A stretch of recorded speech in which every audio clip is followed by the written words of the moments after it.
I gotta imagine man's up there in the hundreds of millions. Like I gotta when you start getting that kind of money, I again, this is really easy for me to say because I don't have billions of dollars that I'm trying to protect. But when you start getting into that realm of money, I think when you get into that realm of money, you got to start being. I'm gonna say that one more time. I think you got to start being very,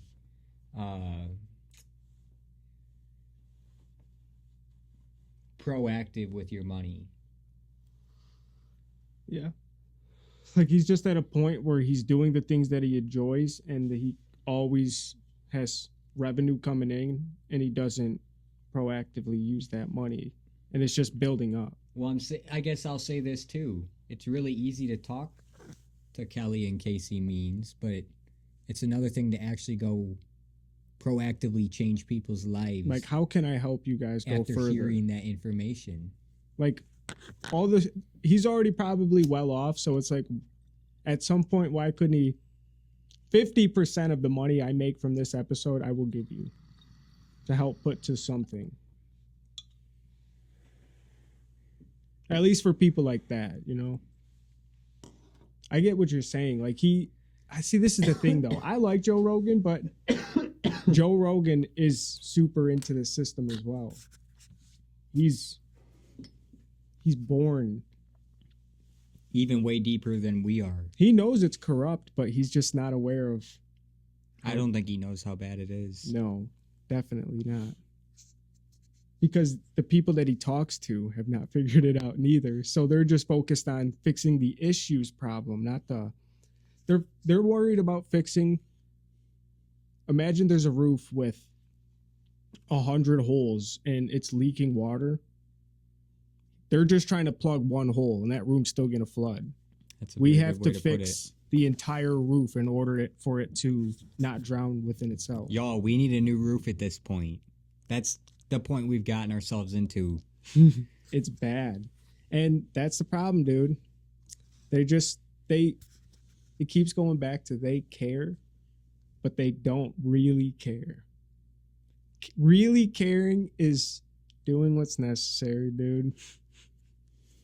Consider this. If you get thyroid cancer in the United States, the way that they treat it is by giving you radioactive iodine, and your thyroid is a very high absorber of iodine. And long story short, that iodine gets absorbed into your radioactive iodine gets absorbed into your thyroid gland and it kills it. Their solution to cancer is kill it. That's their only solution. If you guys don't believe me, we're going to throw it up on the screen now. If you have thyroid issues in the United States, which is becoming more increasingly common every single year, and a lot of people have thyroid issues and they don't even know it, but if you start to have thyroid issues in the United States, their solution to thyroid issues is to kill the thyroid and take it out because the thyroid is defective. Not what you're eating, not what you're thinking, not what you're consuming with your eyes and with your mouth. All of that plays an effect on how you feel from day to day. Yeah. And I guess my point is, and I wrote about this in my notepad. It's this theory of you have to judge people how much they care based on the solutions that they're providing. Yep. So if the solutions they provide for your thyroid issues is take radioactive iodine and kill your thyroid and remove it and just take synthetic thyroid for the rest of your life, they don't actually care about fixing your thyroid issue.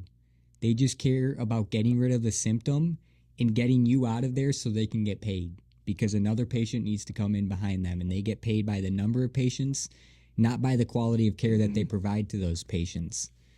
And so I just want to stay real quick on the thyroid issue, not to get too far off in the weeds, but someone like myself, if someone was experiencing thyroid issues, number one, right off the bat, I'm considering a 3-day fast. Mm-hmm. That's just to get to the body into a state of heavy ketosis where it's not burning sugar anymore, which cancer thrives off of.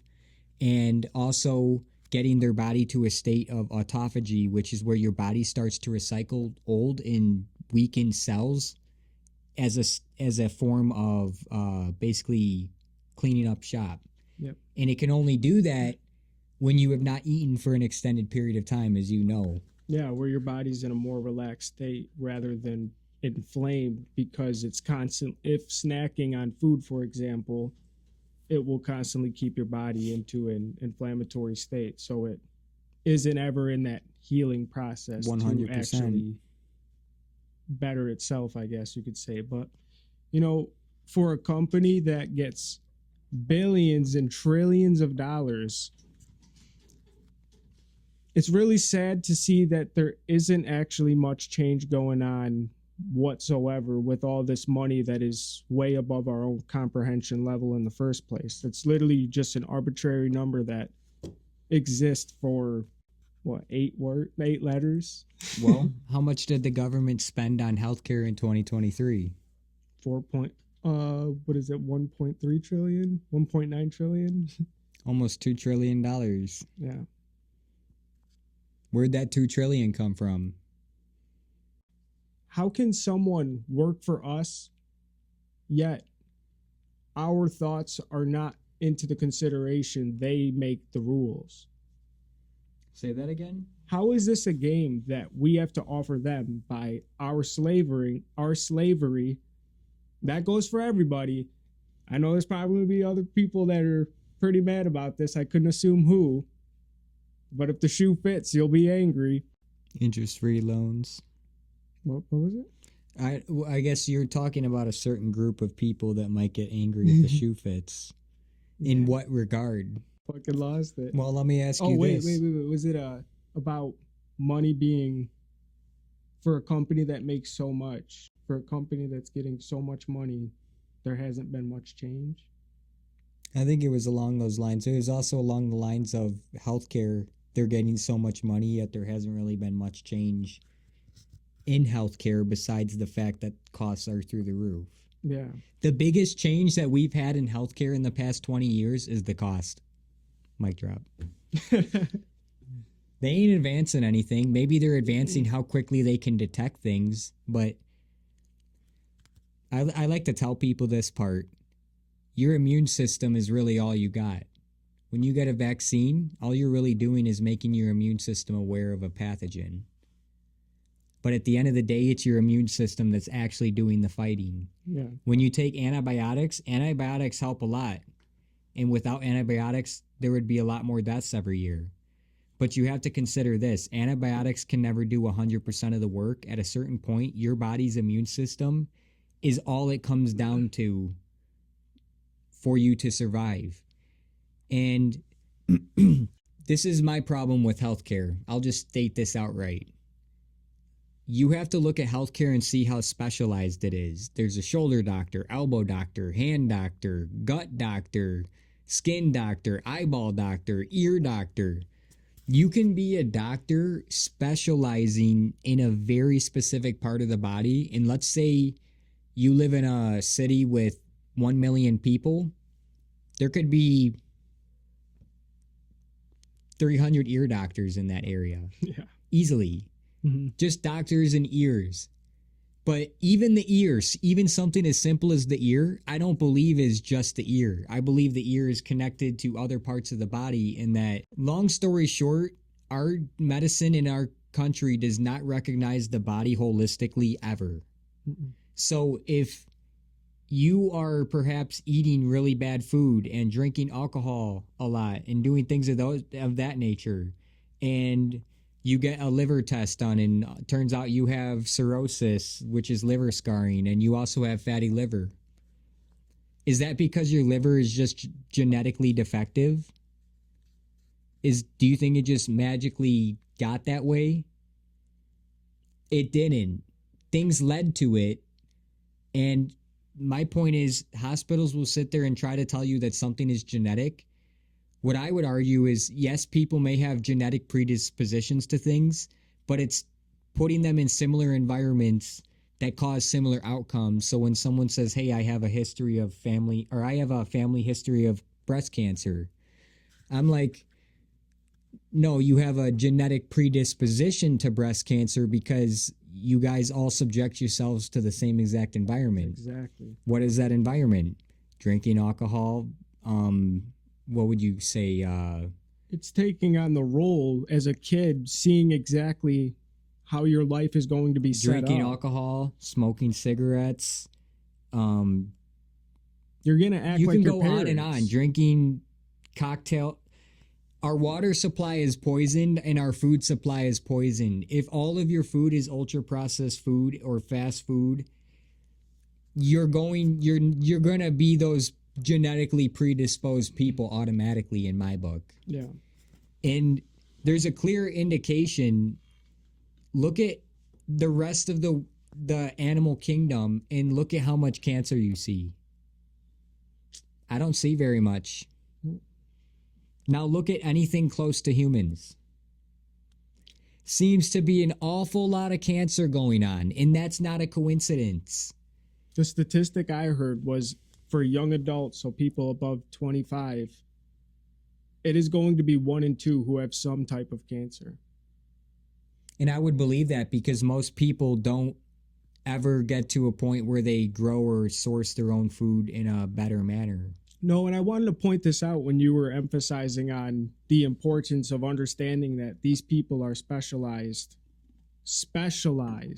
Like they're only focused on that area. So just like we talked about in a previous podcast with school and it being theory and things being proven wrong, it's the same with the medical system.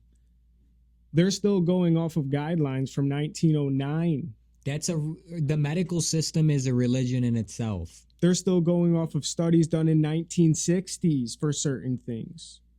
My point is those things are now still changing and being debunked, and the people who have already been in that type of profession, and it takes a long time to be in that profession to go to school, they're still operating on older types of practices. And it's only going to keep evolving when we base everything on theory. Again, we have these top tier. We were just talking about Casey Means, mutual friend, Stanford trained. How quickly does their education become obsolete? There's a study actually done from Harvard that shows it's within 18 months of graduating medical school, most of what these clinicians learn have become obsolete. And the market's moving so fast with large language models and artificial intelligence and biologics and, all the modern technology that's going into an operating room. Like when you think about a surgeon, that's the cream of the crop, the highest of their school, the most educated, the most rigorous of training. And every 6 months, a new technique's coming out, which is not just mental, it's physical. You've got to have the hand-eye coordination. You've got to be able to utilize these new tools and modalities. And so you're learning physical skill sets in addition to mental skill sets. And it's complicated. So I would say the surgical market, I don't even believe it's 18 months. And Harvard was looking at primary cares, which is coughs, colds, sneezes, flus, and prescription drugs. Right. But when you start getting into these more advanced modalities, like there's a lot more that go into it. This is going to be difficult for me to convey this, but hopefully I do this in a good manner. If you truly go down the rabbit hole in medical science, what you understand is that on the smallest molecular biological level, we have zero clue what is actually happening. It's theory. It's all theory on how this stuff works. And you know how doctors can be so specialized in, let's say, your ear? How's that? Because with your ear, there is probably 200 plus different mechanisms that deal with just your ear alone. Our body is more complex than we can understand, is what I'm trying to convey. Yeah, like just because it's the ear, it's a little thing with a big lot of problems. Like there's so many different things to be focused on that ear. Yeah. And I can't directly say this on YouTube, but I'm going to hint at this as to kind of get my message across. There is evidence to suggest that getting you know, that thing in your arm every year that you're just told to do at school. Have them through like what, Walgreens and Yeah, CVS, that seems normal. stuff like that. There's evidence to suggest that getting those every year causes your immune system to go into hyperdrive and attack your own body tissue, which is called autoimmune diseases. And what are autoimmune diseases essentially? They are your body, your immune system attacking your own tissue. And you have to sit down and ask yourself, is it normal for our immune system that is like insanely smart? It knows what needs to be in your body. Your immune system is very smart. Don't get that part twisted. How are we going to sit here and just accept that, oh yeah, it's just normal for all these people to have autoimmune diseases where their immune system is attacking their own tissue and killing their own body? For example, people will often say that like things like diabetes are autoimmune diseases. You know what happens when they call it an autoimmune disease? You pass it off as genetic.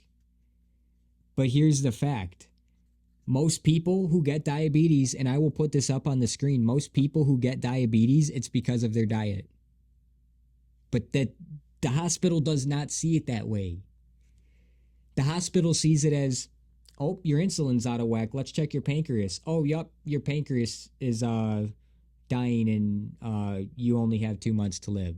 They want you to be the supplier to the problem. They don't want you to necessarily cure the issue. They just want you to supply it with some type of substitute to be able to come back. Consider this. Doctor, I have pain. Okay, here's pain medication. Boom. Why do you have pain? And I ask this because I myself am a skier and I like to go out west and ski. And I've met plenty of people that are in their 70s and 80s out there skiing on mountains that are 13,000 feet in the air. That's not an accident. When I grew up, I met farmers that were 80 years old still out planting gardens. We went to some place up at the top of Michigan in the UP, and we were cliff jumping like 40 to 50 feet, and there was what would you say? There were like almost about 60 jumping off, and they wanted to prove to their son that they could do it too still. And there's an option to climb a rope to go back up or just swim further down the creek or whatever, and they still took the hard route. It's wild. Where this could go so many different ways, and I feel like we're probably a decent way in this conversation, and there's still so much I want to talk about and cover, but it makes me think about this topic that we've talked about before, where it's the whole thing of, oh, well, you don't want to do that because your body will be broken by the time you're 45. Where is this whole idea that your body is just good in your 20s and then one day you turn 30 and it's broken, and if you lift something the wrong way, it's like not usable for a while? Yeah. At 30, and I've seen 70 and 80-year-olds 12,000 feet up in the mountain skiing with me. Yeah. I mean, we have neighbors that are very old as well, and they're out busting their ass harder than most people our age, for sure. It's I don't know if it's like a change in the way that people think or something, but long story short, there's correct form involved is a big part of it. If you lift something with bad form, you're going to have pain. I mean, just think about the physics of lifting something up, bending over and arching with your back and putting all that weight on your back, you know, like pressing down this way on your spine versus staying stacked like this and lifting it all with your legs and using your legs as leverage. Like, I guess my point is our bodies were perfectly designed, and it is my belief that it is the environment that affects that perfect design and causes cancer and things of that nature. Yeah. And cancer, diseases, whatever. And the reason I brought up autoimmune diseases earlier is because that's arguably one of the biggest areas of growth year over year for new diseases. Yeah. I wanted to go a little back on something that you just said, and it kind of made me think of something. Can anyone name anything that grows better inside than it would outside that's formed from nature itself? Are you saying like food or like animals or food? You brought up something earlier about people being inside and having all these different type of conditions. So it made me naturally think that these farmers are doing proactive work outside rather than being locked into a box. So if you take a plant and you try to let it grow on the inside of a house, ain't gonna happen. Well, you know, are you still going? But if you take it outside and let it be exposed to its natural area, it grows into something beautiful. So I just don't see how people can't draw the line between You're not meant to the be disposition of where they're at. They're locked in a cage rather than being in tune with where they're supposed to be. That's like a penguin or like a horse. That's like a bird just living in a cage. Imagine putting a tiger or a lion in a pen just with grass. Yeah. Well, horses eat grass. So the lions, I mean, they're big four-legged animals. They'll be fine. Mm-hmm. You know for a fact they would die. Just pretend you switched it out with macaroni and rice. Yeah. You know they would die. It's just a large disposition amongst where you're out of tune. You're out of tune. And I just want to reiterate, the tiger or the lion ain't going to die from eating macaroni once. But if they ate macaroni every single day, they will die. Yeah. And so this is a big part that I always come back to, but all of these health issues and things that we've talked about so far, what they have in common is a big proponent to all of these things is the person's diet. And the modern health system does not want to recognize the importance of a person's diet. And here's a perfect example of this. If you go to like a primary care doctor and go get a checkup and you have an issue, let's say, I don't know, your nostrils are red. They aren't going to try to figure out why your nostrils are red. They're just going to give you Afrin and say you have allergies. Take this thing to make your redness go away and your swelling in your nose. That doesn't even make sense. And before they do that before they would actually tell you that something like local honey could help relieve you of any type of allergies, and maybe try that first before you put something in there that you're not specialized on. Mm-hmm. And it actually has a whole thing of side effects. Yeah, like just because he's a doctor does not mean that the medicine that he's prescribing is the medicine that he understands. That's just what he knows. I've went to the doctor before and said I was having like stomach issues, and the doctor didn't even ask what I ate like regularly. Yeah. He didn't care. He just all right, well maybe you have IBD or something. Well, what do I have to do for that? Well, you have to take a test for it. And I was like, well, nah, I don't care that much about it. I had the same thing. Yeah. And I don't know, it's just consider this, and this is actually something that I wanted to bring up and ask you earlier. We eat food every single day, multiple times a day, most of us. It's something that you do pretty much every day, and you might put a lot of thought into it, but you don't really put a lot of thought into it after it goes down the gullet. After that part, it's pretty much in the past. Mm-hmm.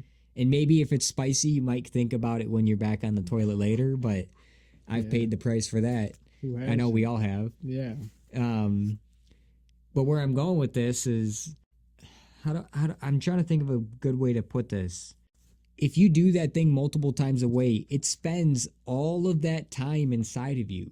Mm-hmm. Like it's absorbing into your body. So every single calorie literally matters. And it matters so much so that your body's able to run 1 mile off of just 100 calories. That's possible because our bodies are supposed to be extremely efficient at holding on to energy and converting it into muscle energy.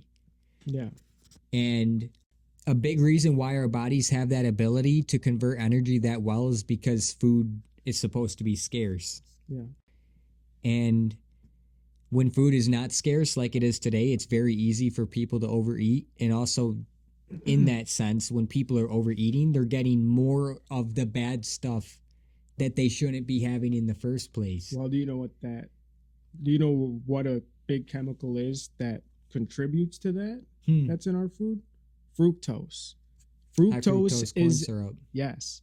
It is something that I'm trying to remember exactly how I heard it, but it was fructose is like the same things that bears will eat before going into hibernation. So when it reacts to humans, fructose is more of a hibernation state for us to Store energy. yeah. Like fructose makes you want to store energy. It puts your body in a hibernation state, basically. It does that for bears. That's what it is. That's very interesting. Mm-hmm. It's kind of scary. Like you think about something like high fructose corn syrup, it's used in most pop. Yeah. Like, you know what's scary is when people actually look at the amount of sugar in sugar form that goes into soda or something like that. It's like a handful of sugar. If you want a can of Coke, we'll put it on the screen. If you want a can of Coke, go grab a handful of sugar and eat that and tell me how you feel after. Yeah. And I ain't trying to call anyone out because I be enjoying pop every now and then, but don't do that. you have to severely limit your drinking of pop 100%. If someone is overweight and I see them drinking pop, I know they don't care about being overweight. Yeah. Because I know that they ain't the only pop they drinking. Mm-hmm. And pop is the number one way to go down the path of being overweight. I will say, I used to not drink a lot of pop whatsoever. Like, I've been years without it and never used to drink it regularly. I'll say I have about one a day. Sometimes I'll take one day off, but I will call the other people out that I work with, but they drink pop every day, like 3 cans just within the 8 hours of being at work. Thing where a guy drank like 6 Diet Cokes a day. Like, Diet Coke doesn't mean Diet Coke. I worked with a person who would bring two like the 2-liter pops or whatever they are, the big ass, is it the 1-liter pops? Yeah, I think so. They would bring 2 of those a day to my first internship and drink those. They were like 1.5 of them. 2. And they would put them out in the snowbank outside their office. Nah, man. To cool them. Like, I'll even tell this guy that I work with, like, dude, I need water immediately. I can't see straight. My hearing's going bad. I need water. I'm seeing my life, and I got 2 Asian babies. I drink water a lot at work. I will drink about 5 water bottles a day for sure. But that's just within the time I'm at work. And I will say I have to do a lot of heavy lifting at some portions throughout the day. So I know that I drink a lot more even after just to make up for that. I was going to bring up another thing about the healthcare system that I absolutely despise, even though it's saved a lot of people, is chemotherapy. Doctors are... Can I bring something up really quick? Yeah. And the importance of water in the first place and why I should be bringing it up is because it's a lubricant for your bones. It helps your body be able to function better, and it actually makes you have better cognitive ability throughout your day, in fact, as well. Makes you more aware. Helps your skin too, because when your skin isn't all dried out, you're better protected against the environment. Yeah. It's very beneficial to drink water. I see people drinking 0. So this is an interesting thing. I'd be interesting if we get to this point and actually put up the study on the screen in post, but I saw this study where they showed that being moderately dehydrated is equivalent to being buzzed. I did see that, actually. I remember seeing in terms of your reaction time and things of that nature. And it's important to drink water, lots of water every single day. I think like 3 liters. A little more than that. 3.5 liters. 3.7 liters. That seems like a lot. Check it out. That's like 3/4 of a gallon. I'm gonna throw it up on the screen, but I'm gonna check right now too. That's so much. It's like 7 water bottles. Damn. Well, I learned something else. I am correct. It is 3.7 liters, 16 cups, and for men, and for women, it's 2.7 liters. That's interesting. Mm-hmm. Well, what I was going to say about chemotherapy is I think pretty much everyone watching this probably knows someone who has survived cancer from getting chemotherapy. But what the medical industry doesn't want to tell you is that the overall survival rates of cancer in the United States have not changed, barely at all. What has changed? Our ability to detect cancer sooner has changed. Mm-hmm. But you know what hasn't changed? Our cancer mortality rate.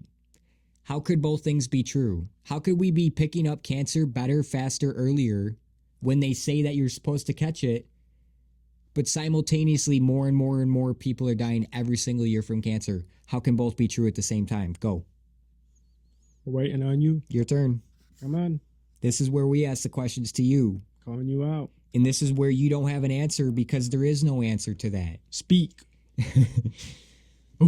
I get very heated about these things because we can throw this up on the screen too. Doctors are monetarily incentivized to prescribe chemo for cancer treatment because they get paid to prescribe it to you. And what is chemo?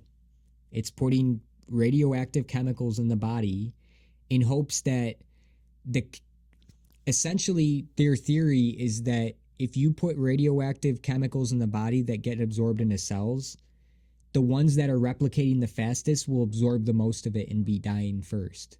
The issue is that your hair replicates fast, your skin replicates fast, so those things die too. And your blood vessels are destroyed after chemo, your stomach and gut are destroyed after chemo. You are not the same person after chemo.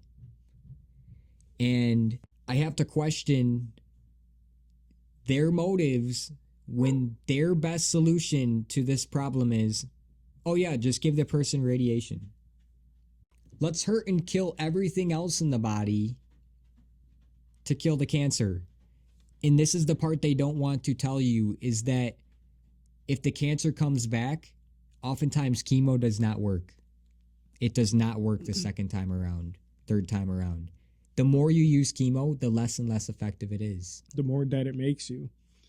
And these people are also incentivized because, I mean, think about it. Like we've stated just earlier, you have to go to school for a lot longer to do this, and it only gets more expensive. So you really can't afford to They're more and more incentivized to push you things that make them money. Exactly, because they need to pay off that debt. Yeah, they're making good money right now, but what they're not telling you is they're $500,000 in debt. Bingo. You have to question a medical system that puts its doctors $500,000 to $1 million in debt and then dangles literally gold chains in front of them along the way. Hey, if you sell them this, we'll give you extra money. Hey, if you sell them this, we'll give you commission. Hey, if you sell them this, we'll do this.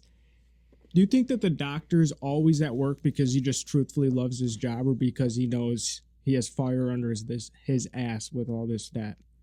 That's number two. Because consider this. Do you think a doctor can be a doctor without having a nice fancy house and a decent car to drive? So you got to pay off your student loans and that. Yeah. They're double incentivized to put in that overtime and pay off that debt. Did you know you can't go bankrupt on student loans, but you can go bankrupt on all these big companies and stuff like that, which is really crazy because that's the same time you're willing to take any type of financial risk. Like, that's when you should be at your absolute most confident if raised well, which we've had the podcast with the school system. I have to question their morality and their, I don't even know how to put it, but consider this. The number one rule of the medical system is do no harm. And look at the solutions that they provide. You have thyroid problems? Harm it, kill it. Take it out. The thyroid is the issue. Not what you're eating, not what you're doing or anything of that nature. Your body is the issue. They're trying to sit here and basically blame your genetics something that they don't even fully understand on these diseases that they are causing, and then selling you the solution for. Their solution only solves the symptoms. It doesn't actually fix what is causing it. And what I was going to say earlier too, when someone gets out of, they're in remission and they get out of chemotherapy and they go back to living the exact same lifestyle as before, do you think their cancer is going to stay away? No. Not a He's chance. going to come with vengeance. Not a chance. And exactly what he said, it usually comes back with vengeance. And y'all can hate me for saying these things, but it's facts. If their solutions involve hurting you and them getting paid to do it, you have to ask yourself, how did I even believe that these people had my best interest in mind in the first place? Mm-hmm. And that's because there's a big system set up to put you in this cage to make you believe that in the first place. Obviously, that's part of us making this podcast to try to reveal these things so that it becomes more apparent to people. Yes. But I can say this right now.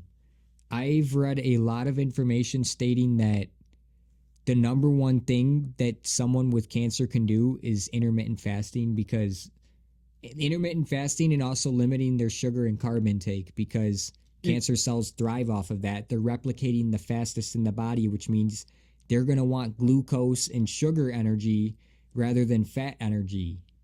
Mm-hmm. And so you can essentially starve out the cancer in the same way that you would starve out yourself. Well, the cancer can't survive if it's not getting the nutrients that it was once getting. And if you're constantly eating sugar and things full of carbs, you're just basically injecting a freaking sugar highway into that tumor or whatever type of cancer it is.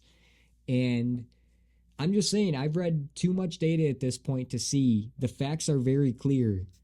If someone has cancer, they should stay completely away from sugary foods and then go to a hospital. The doctors don't know this. The doctors in the hospital, in fact, are giving the patients going through chemotherapy sugary foods. You can't make this up. Yeah. And it's like you said, you got to keep off of the sugar, because imagine if there's, I'm going to try to use an analogy of a prison. Let's say they have a riot and there's 5 guards down there and there's 10 guards up on the rail, and they keep the people up on top just to continue to work and be outnumbered compared to the riot that's going on and cannot stop it. The riot being the cancer. So you're not ever allowing your body to let all of the guards in, like be in an actual state of recovery. Mm-hmm. It's constantly having other guards just sweeping still and not even joining the fight. Exactly. They're not even going to protect you at that point. Your body is constantly having an influx of you eat chemicals in your food every single day, full stop, which means you have a constant barrage of chemicals pouring into your bloodstream and into your stomach, and your body is constantly having to sort through this and deal with this. And at a certain point, your immune system just goes, screw it, pancreas, you're dead. And it'll just start attacking your pancreas because it doesn't like insulin, because your insulin's always high. Why is your insulin always high? Because you're always eating foods that are high in carbs. Our immune system is not dumb, but when you put it in a environment that it's not supposed to be in for 20 years straight, eventually it's just going to give up. It's not dumb whatsoever, but It's on a it's specialized, one of the smartest things about us. absolutely, and on a specialized scale, it's obviously very specialized, but the solutions are simple. That's the issue. But they're not being delivered to us. No matter what pill or shot or whatever that they try to sell you, your immune system at the end of the day is the thing keeping you alive. You need to fortify that and make that stronger. You have 2 choices. In fact, you can look at the world right now and choose for yourself, but I know this to be true. I'm taking my stance in I want to have my own personal innate immune system. What is society selling you? A pharmaceutical immune system. That's what they're selling you. Yep. I call it the pharmacological immune system. And essentially, it's this idea where you're in a pharmacy drive-through once or twice a month getting prescriptions to have your immune system. Don't believe me? Go sit in the Walmart or Walgreens parking lot for a day. Tell me how many people go get those meds. How can you feel like that is normal whatsoever? And how can you even accept the fact of wanting to go and do that stuff in the first place? Dude, I hate going to the grocery store anytime. I hate going out and doing anything. I'm not going to put myself through a situation. It's the same thing what you just said earlier about your stomach and they wanted you to poop in this thing. Yeah, I'm not doing that, man. I guess I'll just suck it up. Yeah, I'm not going to go to a doctor about my general health and expect him to fix the problem without even giving an attempt myself.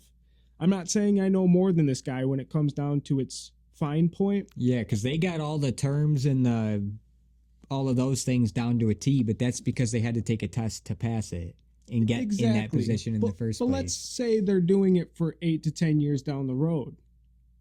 Do you remember? No. Do many people remember a lot of things they've learned in school? This man's cooking. Don't be surprised if when they lean their head, it slips out of their head a little bit too. Because guess what? They're human too. Listen, and the doctors aren't even fully to blame. In fact, if you work in the healthcare insurance industry, I'm pointing right into your soul right now. We're coming for you. Cut.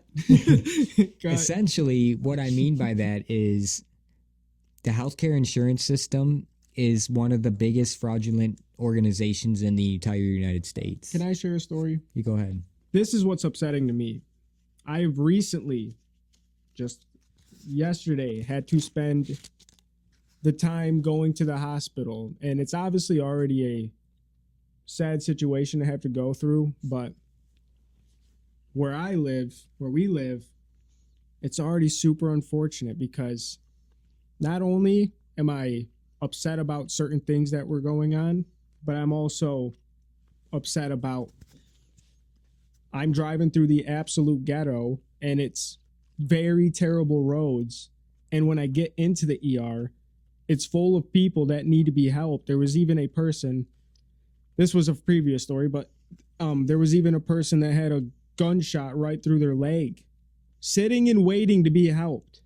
And there's people getting kicked out. There was people bleeding all over. It was full. Rooms were full. There was a grandma that literally was sitting there and just face planted.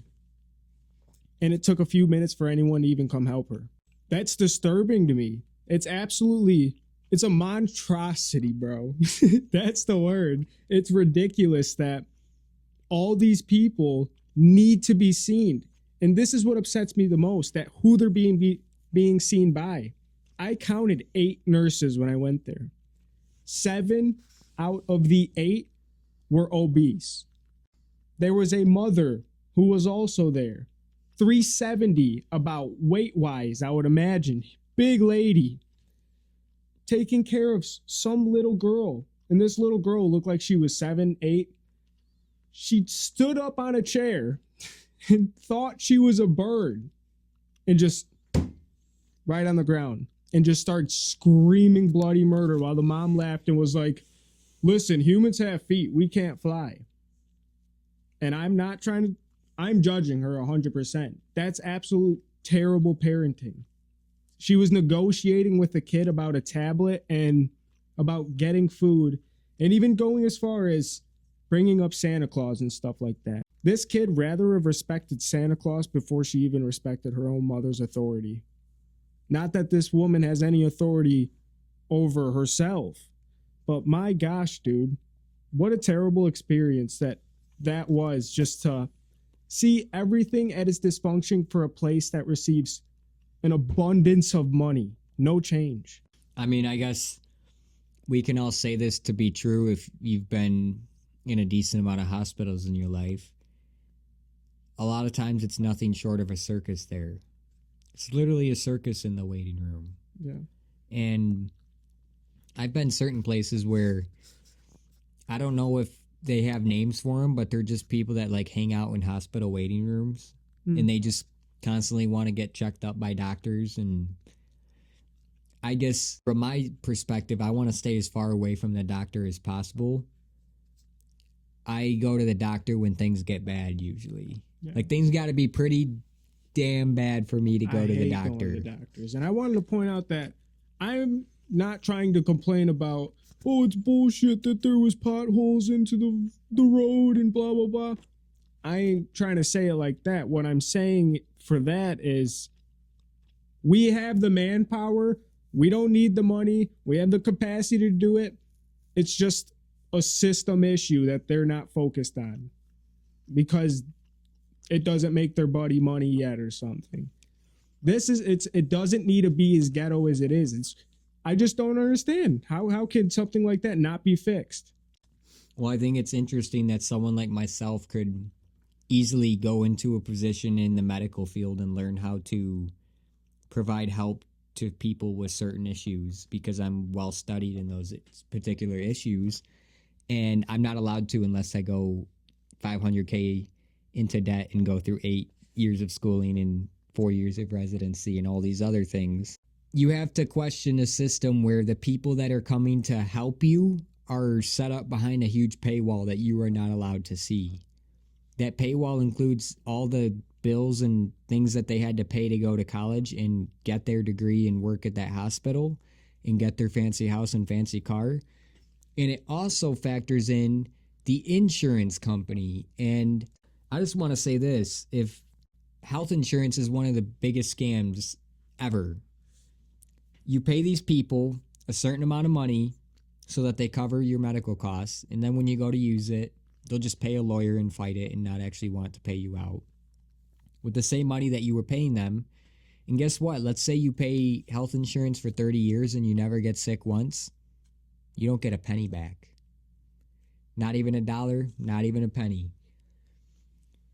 If you just, instead of putting all that money into health insurance, you just invested the money on your own, you would be fine. But because you're set up in a system where the doctor is incentivized to charge you $5,000 for walking into his room, then yeah, you're going to think, okay, insurance is a good bet because I don't want to have to pay $10,000 when I have this bad thing happen to me.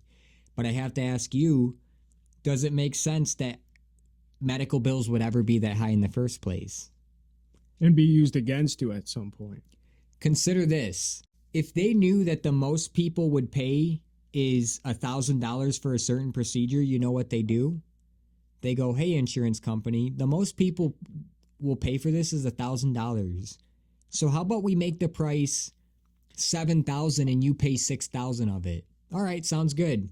Well, now you just got a bill from your insurance because they just negotiated the price without your consent behind your back way higher than it ever should be because they know you will only pay a little chunk of it and they're going to be there to pay the rest of it. It's all a scheme. It's all a scam. It's racketeering. And honestly, I'm mad too that I have to pay into public health insurance with Social Security and things of that nature. And then my own health insurance, which is a scam in terms of like health insurance through my work. It's I just don't believe in it. It's ridiculous, dude.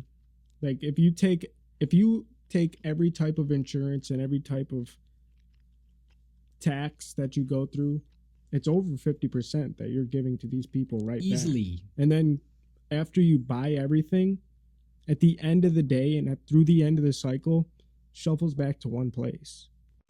Like how can people not understand or wrap their head around the idea of a rigged system? How could they possibly think that a system that is throughout time disproven their trust every single time? It's because the people that are doing the harm in this case are wearing white lab coats, so you believe every single word that comes out of their mouth subconsciously because you were told your whole life to do that. And again, there are certain things when they happen to me, if they were to happen to me, I would go to the doctor for them. But the issue is that there are many things that are within our control. And once again, we've just let our hands off the steering wheel and said, you know what, insurance, you know what, big medical corporations, you guys can just handle all this and negotiate the prices without us and Just come back to us with the bill later. And now you're sitting here mad that the bill was $50,000. Well, should have never took your hands off the wheel. But I guess to get us out of this situation, I would like to just say, solution wise, in my head, first of all, they have to ban insurance. They have to do something about insurance. They have to divest the insurance groups and pay people back their money and restart from ground zero. Mm-hmm. The system that is set up in place, and actually we can throw this up on the screen to prove it. When you go to a pharmacy and you tell them that you have insurance, they are legally not allowed to tell you the lower price that was basically the actual price of the drug before your insurance company negotiated a higher price with the pharmacy. So let's say you go in there and you get Adderall. I don't know the actual prices. These are just hypothetical numbers. You go up and tell them, hey, yeah, I have this insurance. They go, all right, yup, your price is $100. What they can't tell you, and what they literally legally are not allowed to tell you, is that if you said that you had no insurance, that same pill bottle was worth $30. So when you get that $100 bottle of pills and you're sitting there all giddy because you only had a $30 copay, well, now you understand why your insurance is so expensive, because the money has to come from somewhere. It doesn't just appear out of nowhere. The insurance didn't just magically pay $70 of that $100. The money had to come from somewhere, and the money's coming out of your pocket in the form of your premium, in the form of your deductible, all these other ways. You have to understand that health insurance is one of the most profitable businesses in America. Prescription care that comes through this country. So if you're filling a drug at a pharmacy, it funnels through your pharmacy benefit manager. And so many people go, well, I don't have one. You do. It's owned by your insurance company. United, Cigna, Aetna, Blue Cross Blue Shield went out and bought these middlemen that were established, again, in the 70s and 80s. These middlemen were established to drive down the cost of prescription care drugs. They were put forth to go negotiate with the big pharmaceutical companies and say, no, we're not paying you $1,000 for that drug. For this to get on Medicare and Medicaid and for this to be approved to this nation, you need to give us better pricing. Within a decade, the insurance company said, wait a second, we could buy those guys. And they did. And so the big five insurance companies went out and bought the big three pharmacy benefit managers. And the three pharmacy benefit, just three of them, cover almost 90% of the prescription care coverage in America. That's an important thing to know, because that explains why the cost of prescription drugs have gone up over the last 20 years. That explains why the insulin price is at an all-time high, because what they did, rather than negotiating down the rate, they went to the pharmaceutical companies and said, why don't you charge me $100 more for the insulin? And then give me a rebate of $100 to my pharmacy benefit company. And then you go, well, hold on, because they're still paying the bill. Why would they want to run up the cost? And I'm showing you the magic trick, because once you see it, you know it, and you'll know when it's happening. So the magic trick is, like somebody like me, I employ 350 people. The employee's not paying for that. I'm paying for that. At the end of the year, the insurance company comes back to me and says, Brigham, Joe Bob cost us $1,000 a month in prescription drugs. That's $12,000 a year. We have to make that money back, and we have to charge you a premium. We have to up your copay, your deductible, your out-of-pocket expenses, all of that. But they never paid the $12,000. They paid half of that. They paid $6,000, because $6,000 went in a rebate to their holding company, the pharmacy benefit manager. And then it gets even dirtier. I owned a pharmacy. This is the only reason I know this. Your doctors usually don't know this. Most clinicians I talk to are like, what? I didn't know this. Only reason I know this is I owned retail pharmacies that billed insurance. You come in, you want to fill a drug like metformin. I try and use simple math. Let's just say, this is close numbers, but metformin is like $2 cost a month. And I would sell it to you for $4 a month. I make $2. You get a great quality product for $4. You come in, I swipe your card, it's Blue Cross Blue Shield. I have a gag clause. It's illegal for me to tell you that I can sell you that drug for $4. The computer tells me I have to charge you $10. I'm not allowed to tell you the cash price because Blue Cross has me under a gag clause. I have to charge you the $10. Blue Cross claws the $6 back, puts it in their pharmacy benefit manager bucket. The pharmacy benefit managers, which are supposed to be driving down the cost of prescription drugs, are literally making billions of dollars a year in profit, while the big insurance companies that own them at a separate cost center are also making billions of dollars, like over $300 billion is what United made last year. They're not doing that by providing you with great care and covering lab tests. They're doing that by depriving people of quality care, by creating obstructions to lab tests, to diagnostic tools, to surgical procedures. But then they're monetizing. It goes even worse, insult to injury. Not only are they not giving you accessibility to the ability to prevent the chronic disease, they're monetizing your chronic disease. And they're making billions of dollars off you being on these drugs. And so then you go, well, wait a second. What about when somebody has a heart attack or a stroke? Think about this. Most of the cost of care happens after you've transitioned out of the private payer system into the Medicare, Medicaid system, where you're not their problem. You're our problem. You're now this chronically ill person who's been on these medicines for years, and the heart attack that began to manifest in your 20s is now happening in your 60s, and you're having a heart attack and you're having open heart surgery, and we're paying for that. The taxpayers paying for that. The insurance companies have already rode you all the way to the bank and kicked you off to us. And that's what's happening in this system, and that's why it's this colossal failure. That's not a mistake. It has one of the highest profit margins. Why is that? Because they're the ones going behind closed doors, negotiating the prices with the doctors, with the healthcare system. And then we're sitting here like dumbasses just walking in and going, oh, what's the price of this surgery? What's the price of this?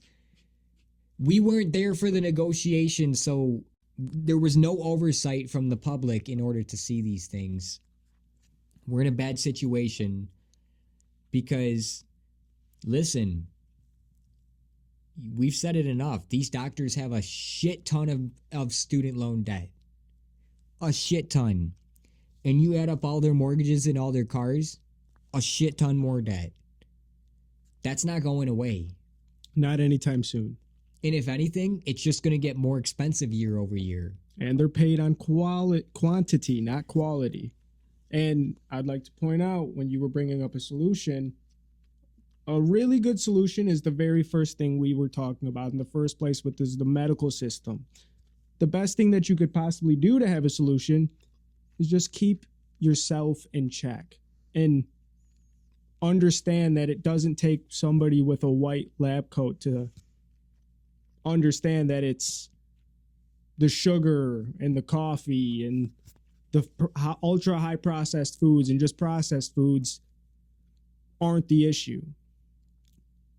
I'm hoping that you're understanding what we're saying is putting your own health in your own hands is the most important thing that you could be doing right now. 1,000%. If you relinquish that to them, they're going to hold that over your head for the rest of your life.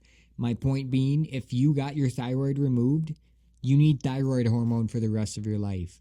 You can't get that by eating red meat or eating eggs or eating shellfish. You are stuck for life on their system. It makes me sad. It truthfully makes me very, very heartbroken that their solution to so many diseases are just kill that body part or make it atrophy to where it's not needed anymore and then take this medication for the rest of your life. It's so convenient. And we're not calling doctors bad people. We're just simply saying that their road to hell was paved with good intentions. They don't understand the big project that's going on in front of them. And I wanted to point this out, what you were saying, how it makes you sad. That's somebody's grandma in the story I told you that just face planted, was bleeding. That's somebody's brother that got shot through the leg that had to wait for a room. The grandma had to wait for a room. And in the meantime, while all this is going on, there's people with the audacity to still be picking fights with some of the workers and getting kicked out and having security pull them.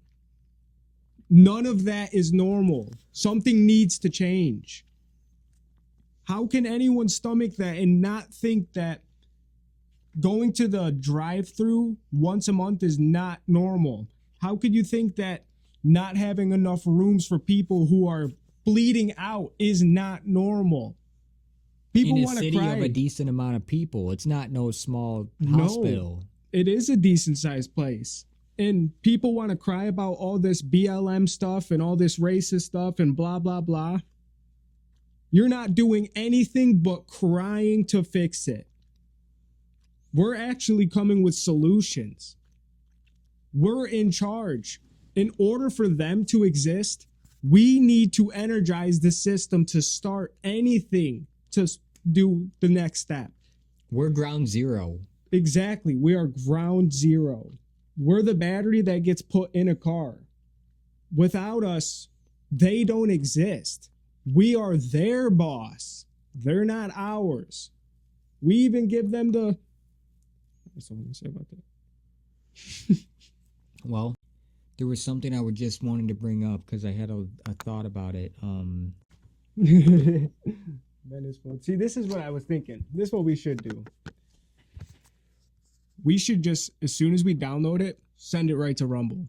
Who gives a fuck? We should let the exclusive Rumble people see this shit and do the edits for YouTube. I'd be down with that. Yeah, I think so too. Like we usually will cut it, and some of them we haven't. I think that we should keep these in here because I think that we ain't just bullshit, man. We never wanted to do any of this shit. We got pulled into it. Now I can fucking say whatever the fuck I want. Shout out to Rumble.